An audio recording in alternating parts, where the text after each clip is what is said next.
बिस्मिल्लाहिर्रहमानिर्रहीम। 14 अगस्त 1947 पाकिस्तान एक इस्लामी रियासत के नाम पे वजूद में आता है और लाखों मुसलमान इंडिया से पाकिस्तान की तरफ आंखों में ये ख्वाब सजाए हिजरत करते हैं कि यहाँ हमें हमारे बुनियादी हकूक़ मिलेंगे, हमारी बहन बेटी की इज़्ज़त महफूज होगी और हम खुल के इबादत कर सकेंगे, क्योंकि ये एक इस्लामी रियासत है और यहाँ पे कानून सब के लिए एक बराबर होगा, कोई छोटा बड़ा नहीं होगा। लेकिन बदकिस्मती के साथ 70 साल पहले जो लोग ये ख्वाब सजाए पाकिस्तान में आए थे, अब तक वो ख्वाब पूरा ना हो सका। उधर अगर हिंदू मुसलमानों की बहन बेटी की इज़्ज़त लूटते थे तो यहाँ मुसलमानों की बहन बेटी की इज़्ज़त मुसलमानों से ही महफूज न रह पाई। हिंदू अक्सरियत में थे, मुसलमान कम थे, मुसलमानों को इबादत करने में मसला होता था, तो यहाँ हमने मस्जिदों में धमाके होते देखे और मुसलमानों के चीथड़े उड़ते हुए देखे। वहाँ हिंदुस्तानी हुकूमत मुसलमानों पर जुल्म करती थी, लेकिन बदकिस्मती से हमने देखा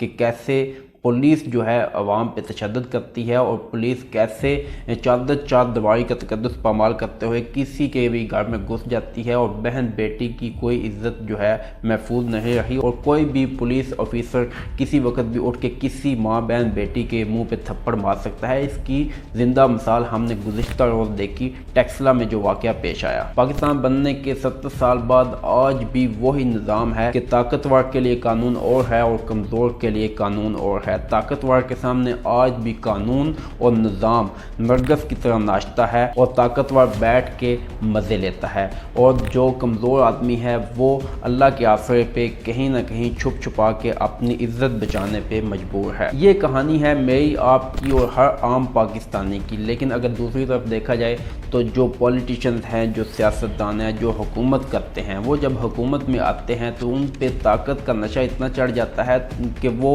ये चीज़ भूल जाते हैं कि ये कुर्सी, ये सीट, ये पावर जो है 4-5 सालों की है, उसके बाद ख़त्म हो जाना है।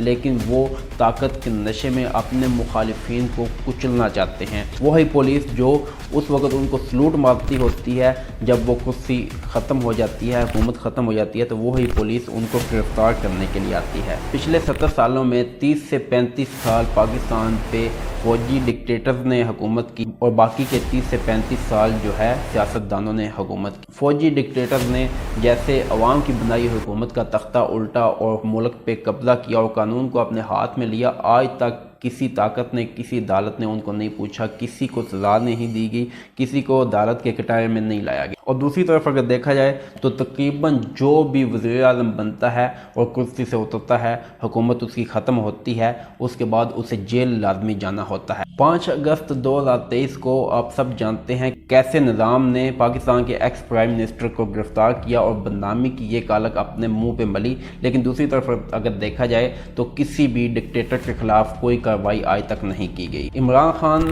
पहले वज़ीर आज़म नहीं है जो गिरफ्तार हुए, इसकी नागवार मिसालें जो है पाकिस्तान की हिस्ट्री में मौजूद हैं। इस फहरिस्त में अगर देखा जाए तो इस फहरिस्त में सबसे पहले नंबर पर हुसैन सोहरावर्दी शहीद हैं। ये उस वक़्त के मशरक़ी पाकिस्तान के बंगाली सियासतदान थे। इन्होंने पाकिस्तान के 5वें वज़ीर आज़म के तौर पर अपने फ़राइज़ सर अंजाम दिए। 1962 को इनको गिरफ्तार किया गया और रियासत मुखालफ सरगर्मियों में मुलव्वस होने की बुनियाद पे या ये इल्ज़ाम लगा के उनको जेल में डाल दिया गया। लेकिन असल हकीकत जो हमेशा नहीं बताई जाती वो ये थी कि उन्होंने उस वक़्त के डिक्टेटर अयूब खान की बात मानने से इनकार किया और उनके मुताबिक काम करने से इनकार किया, यानी कि सेम वही सिस्टम जो इमरान खान के साथ किया गया। जुल्फ़िकार अली भुट्टो जिन्होंने सियासत में अपना लोहा मनवाया, इन्होंने पाकिस्तान के 9वें वज़ीर आज़म के तौर पे अपने फ़राइज़ सर अंजाम दिए। 1974 में एक सियासी मुखालफ के कत्ल के जुर्म में इनको जेल में डाल दिया गया। लेकिन ये भी अगर देखा जाए तो ये एक बोगस, ये एक गलत केस था जिसमें इनको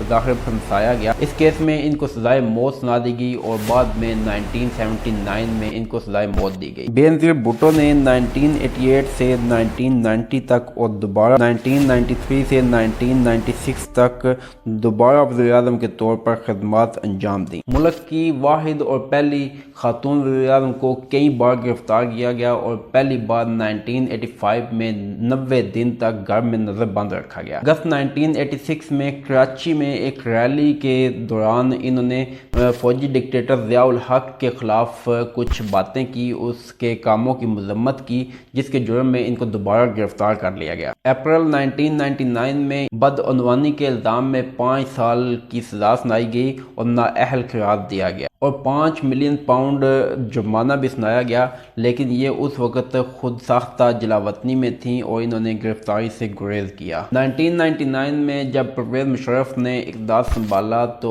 اس کے بعد نواز شریف کو گرفتار کیا گیا اور بعد میں اس کو 10 سال کے لیے جلاوطن کر دیا گیا۔ جولائی 2018 میں انہیں اور ان کی بیٹی مریم نواز کو 10 سال کی قید سنائی گئی۔ ان پہ بیسیکلی کرپشن کا کیس تھا اور بعد میں ان کو العزیزیہ سٹیل مل کیس میں بھی 7 سال کی قید سنائی گئی اور یہ علاج کروانے کے لیے لندن چلے گئے اور پھر کبھی بھی واپس نہ آئے۔ شاہد خاقان عباسی کو 2019 میں LNG کیس میں گرفتار کیا گیا اور سزا سنائی گئی، لیکن بعد میں یہ ضمانتوں پر رہا ہو گئے۔ 9 مئی 2023 کو عمران خان کو بھی گرفتار کیا گیا، لیکن بعد میں سپریم کورٹ کی مداخلت کے بعد ان کو رہا کر دیا گیا، لیکن اس کے بعد پھر ان کو گرفتار کیا گیا اور ان کے اوپر تقریباً 200 سے زیادہ کیسز بنائے گئے اور وہ اب تک جیل میں ہیں۔ عمران خان کی اس گرفتاری پر جیو نیوز کے معروف اینکر حامد میر نے تبصرہ کرتے ہوئے کہا کہ یہ عمران خان جیل میں جانے والے کوئی پہلے وزیر اعظم نہیں ہے اور شاید آخری بھی نہیں۔ اس سے پہلے حسین شہید سہروردی، پھر اس کے بعد ذوالفقار علی بھٹو، پھر بینظیر بھٹو، پھر نواز شریف اور اب عمران خان۔